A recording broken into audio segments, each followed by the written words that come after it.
आप पार्टी के अध्यक्ष कोमल हुपेंडिया जल जंगल और जमीन ला लेके आज छत्तीसगढ़ के भूपेश सरकार पर हमला बोली। आओ सुनन वो का कहीं। जल जंगल और जमीन को बचाने की लड़ाई आदिवासी लगातार लड़ते रहे। वर्षों से जल जंगल और जमीन के संरक्षण की लड़ाई लड़ते रहे। लेकिन बड़ी दुर्भाग्य की बात है कि छत्तीसगढ़ में छत्तीसगढ़ियावाद की बात करने वाले भूपेश बघेल छत्तीसगढ़ के मूल निवासियों के जमीन को छीनने का काम कर रहे हैं।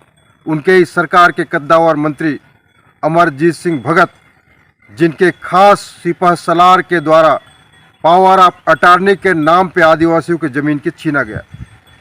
लेकिन दुर्भाग्य है कि ऐसे आरोपी के खिलाफ कोई कार्रवाई नहीं हुई। आम आदमी पार्टी मांग करती है कि ऐसे आरोपियों को जल्द से जल्द इनके खिलाफ एफआईआर दर्ज करके जेल भेजा जाए और सारे आदिवासियों की ज़मीन उनको वापस की जाए।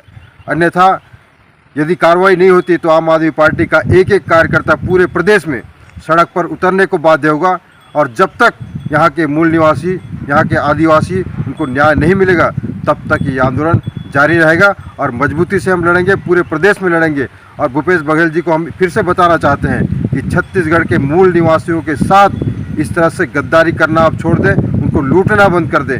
अन्यथा आने वाले चुनाव में प्रदेश की जनता और यहाँ के मूल निवासी आपको निश्चित तौर पर सबक सिखाएंगे।